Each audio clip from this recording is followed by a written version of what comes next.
ಸ್ಪರ್ಧಾಕಾಂಕ್ಷಿಗಳೇ, ಜ್ಞಾನಾಕಾಂಕ್ಷಿಗಳೇ, ನಿಮಗಾಗಿ ನಾನಿಂದು ಆಯ್ಕೆ ಮಾಡಿಕೊಂಡು ಬಂದಿರುವಂಥ ವಿಷಯ ವಸ್ತು ಇಂಡಿಯನ್ ಫ್ಲವರ್ಸ್ ಆ್ಯಂಡ್ ಫೆಸ್ಟಿವಲ್ಸ್, ಭಾರತೀಯ ಹೂವುಗಳು ಮತ್ತು ಹಬ್ಬಗಳು. ಈ ಸ್ಪರ್ಧಾ ಯುಗದಲ್ಲಿ ಯಾವಾಗ ಏನು ಕೇಳ್ತಾರೆ ಹೇಳಲಿಕ್ಕೆ ಬರಲ್ಲ. ಎಲ್ಲ ವಿಷಯಗಳನ್ನು ನಾವು ಸಂಗ್ರಹಿಸ್ಕೊಂಡ್ರೆ ಮಾತ್ರ ಪರೀಕ್ಷೆಯನ್ನು ಎದುರಿಸಿ ಬರಲಿಕ್ಕೆ ಸಾಧ್ಯ. ಏಪ್ರಿಕಾಟ್ ಬ್ಲಾಸಮ್ ಫೆಸ್ಟಿವಲ್, ಇನ್ನೊಮ್ಮೆ ಏಪ್ರಿಕಾಟ್ ಬ್ಲಾಸಮ್ ಫೆಸ್ಟಿವಲ್. ಇದು ಎಲ್ಲಿ ಏಪ್ರಿಕಾಟ್ ಹೂಗಳು ನೋಡ್ತೀವಿ ಅಂದರೆ ಲಡಾಖ್. ಏಪ್ರಿಲ್ ತಿಂಗಳಿನಲ್ಲಿ ಸಾಮಾನ್ಯವಾಗಿ ಹೂಗಳು ಕಂಡುಬರೋದ್ರಿಂದ ಏಪ್ರಿಕಾಟ್. ಮುಖ್ಯವಾಗಿ ಲೇಹ, ಕಾರ್ಗಿಲ್ ಜಿಲ್ಲೆಗಳಲ್ಲಿ ಆಚರಿಸಲಾಗುತ್ತದೆ. ಯಾವುದು? Apricot blossom festival. ಈ ಹಬ್ಬವು ಉನ್ನತ ಎತ್ತರದ ಶೀತ ಮರುಭೂಮಿಯಲ್ಲಿ ವಸಂತ ಋತುವಿನಲ್ಲಿ ಆಚರಿಸಲಾಗುತ್ತದೆ. ಕೃಷಿ, ಪ್ರವಾಸೋದ್ಯಮ ಮತ್ತು ಸ್ಥಳೀಯ ಏಪ್ರಿಕಾಟ್ ಆಧಾರಿತವಾಗಿದೆ. ಆರ್ಥಿಕತೆಯನ್ನು ಉತ್ತೇಜಿಸಲಾಗುತ್ತದೆ. ಲಡಾಖ್ನಲ್ಲಿ GI ಟ್ಯಾಗ್ ಹೊಂದಿರುವ ಉತ್ಪನ್ನ ಏಪ್ರಿಕಾಟ್. ಈಗ ಚೆರ್ರಿ ಬ್ಲಾಸಮ್ ಹಬ್ಬ. ಇದು ಎಲ್ಲಿ ಅಂದರೆ ಮೇಘಾಲಯದ ಶಿಲ್ಲಾಂಗ್ನಲ್ಲಿ ಚೆರ್ರಿ ಹೂವುಗಳನ್ನು ಹೆಚ್ಚಾಗಿ ನೋಡ್ತೇವೆ. ಸಾಮಾನ್ಯ ನವೆಂಬರ್ ತಿಂಗಳಿನಲ್ಲಿ ಇವುಗಳು ಹೆಚ್ಚಾಗಿ ಕಾಣ್ತವೆ. ಸಂಸ್ಕೃತಿ, ಮೌಲ್ಯಗಳು ಮತ್ತು ಸಹಕಾರದ ಮೂಲಕ ಪೂರ್ವದತ್ತ ನೋಡಿ ನೀತಿಯ ಮೇಲೆ ಪ್ರಭಾವ ಬೀರುತ್ತದೆ. ಈ ಹಬ್ಬವು ಈಶಾನ್ಯ ಭಾರತದಲ್ಲಿ ಜೈವಿಕ ಪ್ರವಾಸೋದ್ಯಮ ಮತ್ತು ಹೂವು ಬೆಳೆಗಾರಿಕೆಗೆ ಉತ್ತೇಜನ ನೀಡುತ್ತದೆ. ವಿಶ್ವದಲ್ಲಿ ಶರತ್ಕಾಲದಲ್ಲಿ ಅರಳುವ ಏಕೈಕ ಹೂವುಗಳೆಂದರೆ ಚೆರ್ರಿ ಹೂವುಗಳು. ಜಪಾನ್ನಲ್ಲಿ ವಸಂತ ಋತುವಿನಲ್ಲಿ ಅರಳುತ್ತವೆ.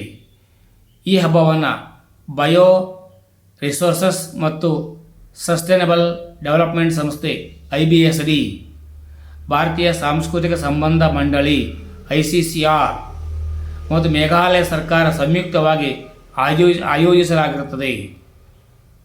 ಈಗ ಪುಲೇಚ್ ಹಬ್ಬ. ಕಿನ್ಸೌರ್, ಹಿಮಾಚಲ ಪ್ರದೇಶದ ಕಿನ್ಸೌರ್ನಲ್ಲಿ ಇದು ನೋಡ್ತೇವೆ. ಇದು ಋತು ಸಾಮಾನ್ಯ ಸೆಪ್ಟೆಂಬರ್ ತಿಂಗಳಲ್ಲಿ. ಇದಕ್ಕೆ ಫೆಸ್ಟಿವಲ್ ಆಫ್ ಫ್ಲವರ್ಸ್, ಹೂವುಗಳ ಹಬ್ಬ ಅಂತಲೂ ಕರೀತಾರೆ. ಬುಡಕಟ್ಟು ಸಂಪ್ರದಾಯ, ಕಾಡಿನ ಹೂವುಗಳನ್ನು ಸ್ಥಳೀಯ ದೇವತೆಗಳಿಗೆ ಸಮರ್ಪಿಸುವುದು. ಸಂಪ್ರದಾಯದ ಭಾಗವಾಗಿ ವಿಧಾನಗಳೊಂದಿಗೆ ಪ್ರಾಣಿ ಬಲಿ ಕೂಡ ಇಲ್ಲಿ ನಡೆಯುತ್ತದೆ. ಇದು ಹಿಮಾಚಲದ ಜನಪದ ಪರಿಸರ ಶಾಸ್ತ್ರ ಮತ್ತು ಅನಿಮಿಸಂನ ಪ್ರತಿಬಿಂಬಿತವಾಗಿದೆ. ಕಾಶ್ಮೀರದ ಟುಲಿಪ್ ಹಬ್ಬ. ಶ್ರೀನಗರ, ಕಾಶ್ಮೀರ. ಮಾರ್ಚ್ ಏಪ್ರಿಲ್ ತಿಂಗಳಲ್ಲಿ ಟುಲಿಪ್ ಹೂವುಗಳನ್ನು ನೋಡ್ತೇವೆ. ಇಂದಿರಾ ಗಾಂಧಿ ಸ್ಮಾರಕಗಳಲ್ಲಿರುವ ಟುಲಿಪ್ ಉದ್ಯಾನದಲ್ಲಿ ನಡೆಯುತ್ತದೆ. ದೇಖೋ ಅಪನಾ ದೇಶ್ ಉಪಕ್ರಮದ ಅಡಿಯಲ್ಲಿ ಈ ಕಾರ್ಯಕ್ರಮವನ್ನು ಉತ್ತೇಜಿಸಲಾಗಿದೆ. ಕಾಶ್ಮೀರದಲ್ಲಿ ಪ್ರವಾಸೋದ್ಯಮದ ಪುನರುಜ್ಜೀವನ ಮತ್ತು ಸಾಮಾನ್ಯ ಸ್ಥಿತಿಗೆ ಮರಳುವಿಕೆಯ ಸಂಕೇತವಾಗಿದೆ. ಟುಲಿಪ್ ಉದ್ಯಾನದಲ್ಲಿ 60 ವಿಧಗಳ 1.5 ಮಿಲಿಯನ್ಗಿಂತ ಹೆಚ್ಚು ಟುಲಿಪ್ ಹೂಗಳು ಇವೆ. ಏಷ್ಯಾದ ಅತಿ ದೊಡ್ಡ ಟುಲಿಪ್ ಉದ್ಯಾನ ಜಬರ್ವನ್ ಪರ್ವತ ಶ್ರೇಣಿಯಲ್ಲಿ 30 ಹೆಕ್ಟೇರ್ ಪ್ರದೇಶದಲ್ಲಿ ವ್ಯಾಪಿಸಿದೆ. ಫೂಲ್ದೇಯಿ ಹಬ್ಬ. ಕುಮೌನ ಮತ್ತು ಗಢವಾಲ್, ಉತ್ತರಾಖಂಡ. ಮಾರ್ಚ್ ತಿಂಗಳಲ್ಲಿ ನೋಡ್ತೇವೆ. ಬೆಲ್ಲ ಮತ್ತು ಹಿಟ್ಟಿನ ತಯಾರಿಸಲಾದ ವಿಶೇಷ ಮಿಠಾಯಿ ಈ ಫುಲ್ದೇಯಿ ಹಬ್ಬಗಳಲ್ಲಿ ಮಾಡ್ತಾರೆ. ಈ ಹಬ್ಬವನ್ನು ಪ್ರಾದೇಶಿಕ ಕೃಷಿ ಮತ್ತು ಅರಣ್ಯ ಚಕ್ರಗಳೊಂದಿಗೆ ಸಂಬಂಧ ಹೊಂದಿದೆ. ಹಿಮಾಲಯ ಪ್ರದೇಶದ ಪರಿಸರ ಕೇಂದ್ರಿತ ವಸಂತ ಸಂಪ್ರದಾಯಗಳನ್ನು ಪ್ರತಿನಿಧಿಸುತ್ತದೆ. ಮಹಿಳೆಯರ ಮನೆಗಳ ಪ್ರವೇಶ ದ್ವಾರಗಳಲ್ಲಿ ಹೂವುಗಳನ್ನು ಎರಚುತ್ತಾರೆ. ಇದು ಸಮೃದ್ಧಿ ಸಂಕೇತ. ಜುಕಾವ್ ಕಣಿವೆ ಹಬ್ಬ. ನಾಗಾಲ್ಯಾಂಡ್ ಅಂದರೆ ಮಣಿಪುರ ರಾಜ್ಯದ ಗಡಿ ಹತ್ತಿರ ಇದೆ. ಜೂನ್ ಸೆಪ್ಟೆಂಬರ್ ತಿಂಗಳುಗಳಲ್ಲಿ ನೋಡ್ತೇವೆ. ಮೌನದ ಕಣಿವೆ, ವ್ಯಾಲಿ ಆಫ್ ಸೈಲೆನ್ಸ್ ಎಂದು ಸಹ ಕರೆಯಲಾಗುತ್ತದೆ. ಇದು ಇಂಡೋ ಬರ್ಮಾ ಜೀವ ವೈವಿಧ್ಯ ಬಿಸಿತಾಣದ ಭಾಗವಾಗಿದೆ. ಈಶಾನ್ಯ ಭಾರತದಲ್ಲಿ ಪ್ರಮುಖ ಪರಿಸರ ಪ್ರವಾಸೋದ್ಯಮ ಕೇಂದ್ರವಾಗಿದೆ. ವೈವಿಧ್ಯಮಯ ಸ್ಥಳೀಯ ಸಸ್ಯಗಳು, ಜುಕೋ ಲಿಲ್ಲಿ, ಕಾಡು ಹೂಗಳು, ಫರ್ನ್ಗಳು ಮತ್ತು ಜರಿಗಿಡಗಳು. ಅಂತಾರಾಷ್ಟ್ರೀಯ ಫ್ಲವರ್ ಫೆಸ್ಟಿವಲ್. ಇದು ಗ್ಯಾಂಗ್ಟಾಕ್ನ ವೈಟ್ ಹಾಲ್ ಕಾಂಪ್ಲೆಕ್ಸ್ನಲ್ಲಿ ಆಯೋಜಿಸಲಾಗುತ್ತದೆ. ಜೈವಿಕ ಕೃಷಿ ಮತ್ತು ಪುಷ್ಪ ಕೃಷಿಗೆ ಉತ್ತೇಜನ ನೀಡುತ್ತದೆ. ಸಿಕ್ಕಿಂ ಭಾರತದ ಮೊದಲ ಸಾವಯವ ರಾಜ್ಯವಾಗಿರುವುದನ್ನು ಇದು ಪ್ರತಿಬಿಂಬಿಸುತ್ತದೆ.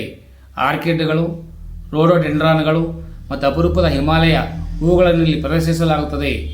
600ಕ್ಕೂ ಹೆಚ್ಚು ಆರ್ಕಿಡ್ ಪ್ರಭೇದಗಳು, 240 ಮರಗಳ ಪ್ರಭೇದಗಳು ಮತ್ತು 150 ಗ್ಲಾಡಿಯೋಲಿ ಪ್ರಭೇದಗಳ ಮೇಲೆ ಗಮನವನ್ನು ಕೇಂದ್ರೀಕರಿಸಲಾಗಿದೆ. ಫ್ಲವರ್ ವ್ಯಾಲಿ ರಾಷ್ಟ್ರೀಯ ಉದ್ಯಾನ ಉತ್ತರಾಖಂಡ ಚಮೋಲಿ ಜಿಲ್ಲೆಯಲ್ಲಿ ನೋಡ್ತೇವೆ. ಸೆಪ್ಟೆಂಬರ್ ಜುಲೈ ತಿಂಗಳಲ್ಲಿ ಇದರ ಆಚರಣೆ. 500ಕ್ಕೂ ಹೆಚ್ಚು ಪ್ರಭೇದಗಳೊಂದಿಗೆ ಸಮೃದ್ಧ ಆಲ್ಗೈನ್ ಸಸ್ಯ ಸಂಪತ್ತನ್ನು ಹೊಂದಿದೆ. ಬ್ರಿಟಿಷ್ ಪರ್ವತಾರೋಹಿ ಫ್ರಾಂಕ್ ಸ್ಮೈತ್ 1931 ಅವರಿಂದ ಕಂಡುಹಿಡಿಯಲ್ಪಟ್ಟಿತು. ಪರಿಸರ ಸೂಕ್ಷ್ಮ ವಲಯ ಎಕೋ ಸೆನ್ಸಿಟಿವ್ ಝೋನ್ ಹಿಮನದಿಗಳ ಕರಗುವಿಕೆ ಅಧ್ಯಯನಗಳಿಗೆ ಮಹತ್ವವಿರುತ್ತದೆ. ಇದು ನಂದಾದೇವಿ ಬಯೋಸ್ಫಿಯರ್ ರಿಸರ್ವ್ನ ಭಾಗವಾಗಿದೆ. ಕಾಸ್ ಪ್ರಸ್ಥಭೂಮಿಯಲ್ಲಿ ಹೂ ಅರಳುವಿಕೆ ಮಹಾರಾಷ್ಟ್ರದ ಸತಾರಾ ಆಗಸ್ಟ್ ಸೆಪ್ಟೆಂಬರ್ನಲ್ಲಿ 850ಕ್ಕೂ ಹೆಚ್ಚು ಹೂ ಬಿಡುವ ಸಸ್ಯ ಪ್ರಭೇದಗಳನ್ನು ಹೊಂದಿವೆ. ಮಹಾರಾಷ್ಟ್ರದ ಹೂಗಳ ಕಣಿವೆ ವ್ಯಾಲಿ ಆಫ್ ಫ್ಲವರ್ಸ್ ಮಹಾರಾಷ್ಟ್ರ ಅಂತಲೂ ಕೂಡ ಕರೀತಾರೆ. 39 ಸ್ಥಳೀಯ ಪ್ರಭೇದ ಇದ್ದು ಇದರಲ್ಲಿ ಮಾಂಸಾಹಾರಿ ಸಸ್ಯಗಳು ಕೂಡ ಸೇರಿವೆ. ಇದು ಪಶ್ಚಿಮ ಘಟ್ಟಗಳ ಭಾಗವಾಗಿದೆ. ಹಾಗಾಗಿ ಇದನ್ನೆಲ್ಲ ಕಂಡುಬಿಟ್ಟು ನಮ್ಮ ಸರ್ಕಾರ ಪುಷ್ಪೋದ್ಯಮ, ಪುಷ್ಪ ಬೇಸಾಯ ಅಂತೇಳಿ ಫ್ಲೋರಿಕಲ್ಚರ್ ಅಂತ ಆರಂಭ ಮಾಡಿದೆ. ಆದರೆ ಈ ಫ್ಲೋರಿಕಲ್ಚರ್ಗಳಿಗೆ ಕಾಲಕ್ಕೆ ಸರಿಯಾಗಿ ಮಳೆ ನೀರು, ಆಶ್ರಿತ ನೀರು ಇದ್ದರೆ ತುಂಬ ಚೆನ್ನಾಗಿ.